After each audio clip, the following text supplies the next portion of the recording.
کراچی تو ہوم ہے بٹ اب وہاں وحشت راج کرتی ہے. وہاں پہ از اے فری ورلڈ نہ ہو. اب وہاں پہ جرم نہیں رہا. کراچی باپ کا مال ہے سب کا. کراچی میں یہ دیکھا جاتا ہے کہ کون کر رہا ہے, یہ نہیں دیکھا جاتا کیا کر رہا ہے.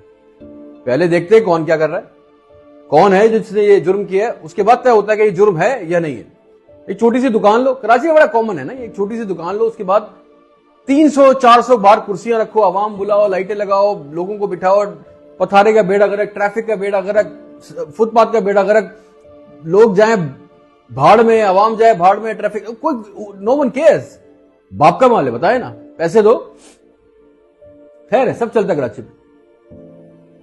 پورے پاکستان میں اب گاڑی کھڑی کر دو کراچی میں نا تو 2 لوگ آتے ہیں. میں پہلے ہی بتا چکا ہوں, یا تو خسرے آتے ہیں یا فقیر آتے ہیں, اور تیسرے نمبر پہ ڈاکو آتے ہیں. تو کراچی میں 1 منٹ کے لیے آپ گاڑی کھڑی, پورے کہاں سے آ رہے ہیں اتنے فقیر؟ پورے پاکستان سے بھر کے کراچی آ گئے.